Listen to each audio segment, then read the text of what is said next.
मेरी शादी कनीज से हुई थी। वह काफी समझदार लड़की थी और मुझे लड़कियां भी वैसी ही पसंद थी। लेकिन मसला उस वक्त पैदा हुआ जब कनीज हामिला हुई। डॉक्टर ने उसे बिस्तर पर आराम का मशवरा दिया क्योंकि वह अंदरूनी तौर पर काफी कमजोर थी। मेरे घर पर कोई ऐसा नहीं था जो उसे बिस्तर पर आराम के दौरान संभाल सकता, इसलिए मुझे मजबूरन यह बात अपनी सास के सामने रखनी पड़ी। क्योंकि मैं पाकिस्तान में अकेला रहता था, मेरी बस एक वालदा ही हयात थी जो बीमार रहती थी और मेरा बड़ा भाई उन्हें अपने साथ दुबई ले गया था। मैं वालदा को वापस नहीं बुला सकता था और कनीज जरा सा चलती फिरती थी तो हाँफने लगती थी। सास ने जब मेरी यह बात सुनी तो वह मेरी छोटी साली को मेरे साथ भेजने के लिए तैयार हो गई। वह महज 18 साल की थी, लेकिन शायद जरा सी कम अक्ल थी। हमारी शादी पर भी वह बार बार मुस्कुरा मुस्कुरा कर मुझे देखती रहती थी और जब मैंने भी आगे से उसकी मुस्कुराहट का जवाब मुस्कुराहट से दिया तो वह शर्मा गई। दुपट्टा मुंह पर डालकर ड्राइंग रूम से बाहर निकल गई। उसकी यह हरकत मुझे बड़ी अजीब लगी थी, लेकिन बहरहाल मैंने ज्यादा ध्यान नहीं दिया। फिर भी वह ड्राइंग रूम के बैरूनी दरवाजे पर खड़ी मेरी बीवी और सास की बातें सुनती रही और मुझे देखकर कभी मुस्कुराती और कभी शर्माती रहती, जिसकी वजह से मैं समझ ही नहीं पाया था। खैर, मेरी सास ने उसे कहा, मरियम बेटी अपने कपड़े बैग में डाल लो, भाई तुम्हें लेने आए हैं। ये सुनते ही वह फौरन अपने कमरे में गई और थोड़ी देर बाद एक छोटा सा सफरी बैग हाथ में लिए बाहर आ गई। मैं बाइक पर अपनी सास के घर गया था, इसलिए उसे भी बाइक पर ही लेकर जाना था। मैंने उसका सामान आगे बाइक की टंकी पर रखा और उसे पीछे बैठने का इशारा किया। हालांकि मोटरसाइकिल के पीछे स्टैंड लगा हुआ था, लेकिन उसने मुझे कंधों से पकड़ा। यह बात तो समझ में आती थी कि वह मेरे साथ जुड़कर बैठी थी, मगर जैसे ही आधा रास्ता तय हुआ, उसने अपने हाथ कंधों से हटाकर मेरी कमर पर रख दिए और फिर आहिस्ता आहिस्ता वह मेरे और करीब होने लगी। अपने दोनों बाजू कमर के गिर्द लपेटते हुए उसने उन्हें आगे लाकर मेरे सीने पर रख दिया और मेरे साथ बिल्कुल जुड़कर बैठ गई।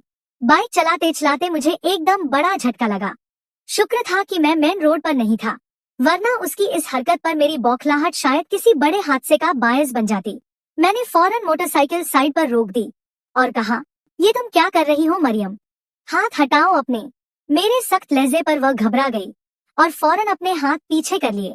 मैंने कहा, पीछे स्टैंड मौजूद है और अगर तुम्हें मुझे पकड़ना ही है तो कंधे पर हाथ रखकर पकड़ो, क्योंकि मुझे आज तक किसी ने यूं नहीं पकड़ा और ना कभी कोई मेरे साथ यूं जुड़कर बैठी है।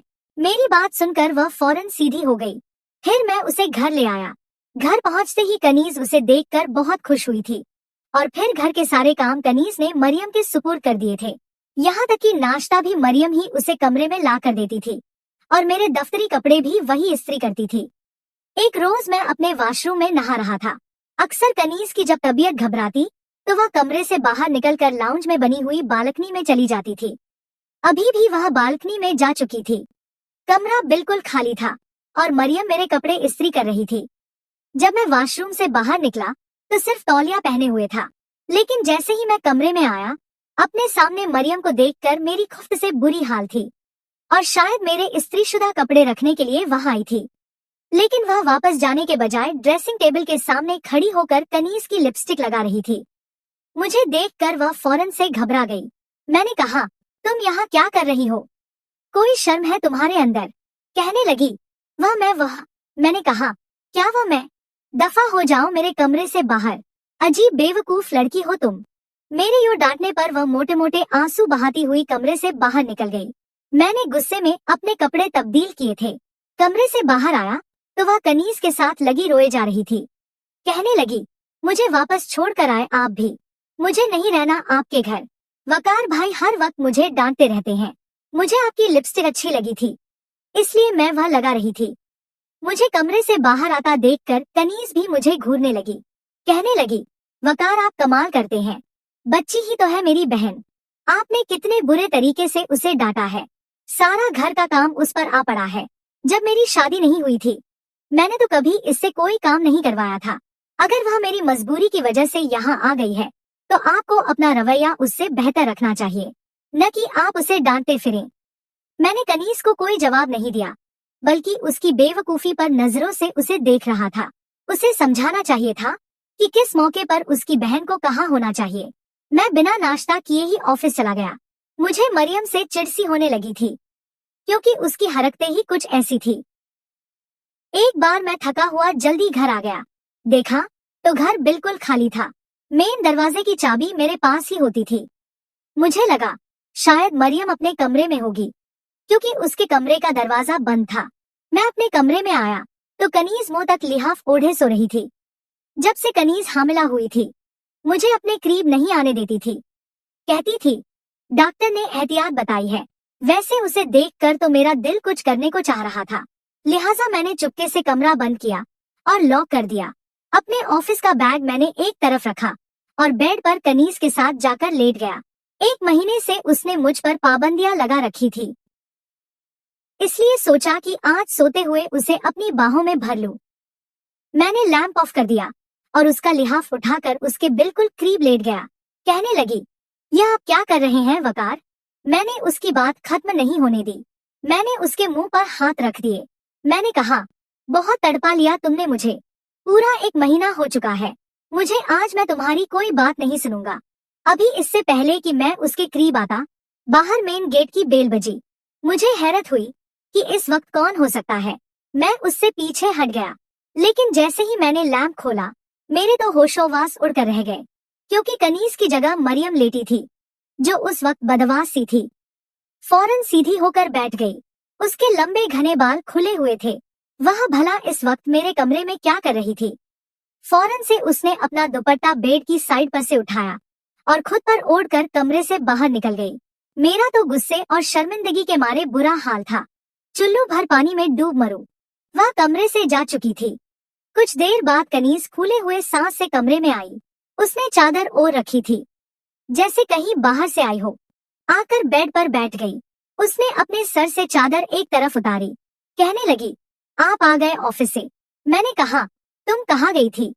कहने लगी, मेरे पेट में बहुत तकलीफ थी, इसलिए मैं पड़ोसन के साथ डॉक्टर के पास चली गई थी। उसके पास गाड़ी है ना, तो इसलिए मुझे कोई सहूलत हो गई। डॉक्टर से चेकअप करवा के अभी आई हूँ। यह सुनकर मैं परेशान हो गया। मैंने कहा, क्या हुआ था तुम्हें?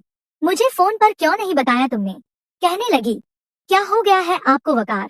आप ऑफिस में होते हैं, कामों में उलझे हुए होते हैं, मैं आपको क्या परेशान करती? इस हालत में औरत की तबीयत कुछ ऐसी ही रहती है। बस ये पहली बार है ना, इसलिए मुझे जरा डर सा लग रहा था। फिर डॉक्टर ने कहा कि ऐसा कुछ भी नहीं है। कुछ मेडिसिन उसने लिख के दी है।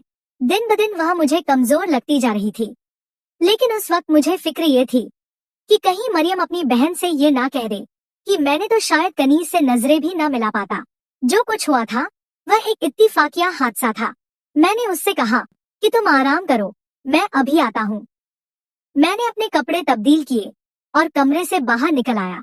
मरियम उस वक्त किचन में रोटियां बनाने में मशरूफ थी। मैं किचन में गया तो वह रोटियां बना रही थी। मैं उसके पास आकर खड़ा हो गया। मुझे देखकर उसने अपने चेहरे का रुख बदल लिया। मैंने अपनी नजरें झुकाई थी, क्योंकि गलती मेरी ही थी, लेकिन कसूर सिर्फ मेरा अकेले का नहीं था, मरियम का भी था। अगर उसे आराम करना ही था तो अपने कमरे में जाकर कर सकती थी। मेरे कमरे में उसे लेटने की क्या जरूरत थी? बहरहाल मैं नहीं चाहता था कि यह बात कनीज तक पहुंचे। मैंने उससे कहा कि मेरी बात सुनो, जो कुछ भी हुआ अपनी बहन से कुछ न कहना। मेरा लहजा जरा सख्त था। वह खामोश रही। फिर मुझे एहसास हुआ कि मुझे ये बात थोड़ी नरमी से करनी चाहिए, कहीं मेरे गुस्से भरे लहजे को सुनकर बात खराब ही न हो जाए। मैंने कहा, मरियम देखो, जो कुछ भी हुआ वह महज एक इत्तेफाक था। अव्वल तो तुम्हें मेरे कमरे में सोना ही नहीं चाहिए था। फिर तुमने मुंह तक लिहाफ ओढ़ रखा था। मैं नहीं जानता था। मुझे लगा कि तुम कनीज हो, लेकिन फिर भी जो कुछ भी हुआ उसके लिए मैं माजर चाहता हूँ। लेकिन प्लीज यह बात कनीज को मत बताना। मेरे नाम लहजे को सुनकर वह कहने लगी कि मुझे कनीज आप ही ने कहा था कि मैं उनके कमरे में रहूं। मैंने कहा, चलो ठीक है, जो कुछ हो गया उसे भूल जाओ। वह फौरन मेरी बात मान गई। मैंने शुक्र का सांस लिया। फिर वक्त तेजी से गुजरने लगा, लेकिन आहिस्ता आहिस्ता मेरे मरियम से काफी हद तक बातचीत शुरू हो गई थी। वह अपने कॉलेज की बातें भी मुझसे कर लिया करती थी, लेकिन कनीज की हालत मुझे ठीक नहीं लग रही थी। जैसे जैसे वक्त गुजरने लगा, उसका सांस बहुत ज्यादा फूलने लगा। उसमें शदीद खून की कमी थी। आए रोज मैं कभी उसे आयरन की ड्रिप लगवाता, कभी ताकत के इंजेक्शन लगवाता। उसकी आंखों के नीचे गहरे हल्के पड़ गए थे, रंगत पीली सी होने लगी थी। डॉक्टर ने जोड़वा बच्चे बताए थे।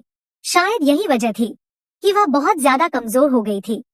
9 माह में तो उसकी हालत ऐसी हो चुकी थी कि मुझे व्हीलचेयर लानी पड़ी, क्योंकि वह चलने फिरने से बिल्कुल कासिर हो चुकी थी। डॉक्टर ने ऑपरेशन बताया था, इसलिए मैं और मरियम उसे अस्पताल ले गए, लेकिन उसके ऑपरेशन में बहुत सी पेचीदगियां पैदा हो चुकी थी। 1 घंटे के बाद लेडी डॉक्टर कमरे से बाहर आई। नर्स ने हाथ में दोनों बेटों को पकड़ा हुआ था। अपने बच्चों को देखकर मैं खुशी से दीवाना सा हो गया। मैंने दोनों को अपनी गोद में भरकर प्यार किया। मरियम ने मुझसे एक बेटा ले लिया, उसे प्यार करने लगी। लेकिन डॉक्टर के चेहरे को देखकर मेरा दिल खटका था। लेडी डॉक्टर कहने लगी, मिस्टर वकार, आपकी बीवी की हालत बहुत खराब है। यह सुनकर मैं परेशान हो गया। मैंने कहा, उसे क्या हुआ है? वह कहने लगी, वह सरवाइव नहीं कर पा रही, उनके पास बस कुछ ही देर बची है, आप प्लीज जाकर उनसे मिल लें। ये सुनना था कि मुझे लगा मेरे पाँव के नीचे से जमीन खिसक गई हो। मैंने कहा, आप होश में तो हैं? आप मुझसे क्या कह रही हैं? कुछ नहीं हो सकता मेरी कनीज को। मैंने अपना बच्चा नर्स को पकड़ाया और फौरन कमरे में चला गया। वह खींच खींच कर सांस ले रही थी। मैं उसके पास गया तो उसकी आंखों से आंसू बहकर तकिए में जज़ब हो रहे थे। मुझे देखकर बस हल्का सा मुस्कुराई थी। मैं उसके पास जाकर बैठ गया। उसके दोनों हाथों पर ड्रिप लगी हुई थी। मैंने उसका हाथ थामा। मैंने कहा, कुछ नहीं होगा तुम्हें, मैं पानी की तरह पैसा बहा दूंगा, तुम ठीक हो जाओगी। लेकिन वह टूटे फूटे लफ्ज बोलते हुए कहने लगी, आप कुछ भी कर लें, लेकिन मुझे पता चल चुका है कि मेरे पास वक्त बहुत कम है। इसलिए उसने मेरा हाथ पकड़कर जरा सा दबाया था। कहने लगी, वकार, मेरे बच्चों पर कभी सौतेली माँ मत लेकर आना। ऐसा करो, तुम मरियम से शादी कर लो। यह सुनकर मैंने हैरत से उसे देखा। इस अचानक वादे के लिए मैं बिल्कुल भी तैयार नहीं था। मैंने उसके हाथों को पकड़कर अपनी आंखों से लगाया और कहा, मेरी प्यारी कनीज, तुम ऐसी बातें क्यों कर रही हो? कुछ नहीं होगा तुम्हें, खुदा के लिए ऐसी बातें मत करो। लेकिन उसका सांस बुरी तरह से उखड़ने लगा। मैंने फौरन डॉक्टर को बुलाया। डॉक्टर ने आते ही नर्स से फौरन ऑक्सीजन लगाने को कहा। इस दौरान मेरे आंसू तवातर से बह रहे थे, लेकिन मेरी आंखों के सामने ही वह मेरा हाथ थामे मुझे छोड़कर मुझसे कोसों दूर जा चुकी थी। मेरा शुमार उन मर्दों में होता था जो अपनी बीवी के लिए अपनी सारी ख्वाहिशात और जज्बात रखते हैं और एक बीवी के कायल होते हैं। कनीज से मेरी ऐसी ही दिली वाबस्तगी थी। उसका धीमा मिजाज, फर्माबरदारी मेरे दिल में उसके लिए एक अलग मुकाम बना चुकी थी। इसलिए मुझे उससे बहुत मोहब्बत थी। मैंने कभी किसी लड़की को नजर उठाकर नहीं देखा। मेरे सारे जज्बात सिर्फ कनीज के लिए ही थे, जो मुझसे बस एक इल्तिजा करके जा चुकी थी। उसके साकित वजूद को देखकर, खुली आंखों को देखकर, उसके बेजान हाथ को अपने हाथों में देखकर मुझे लगा जैसे अंदर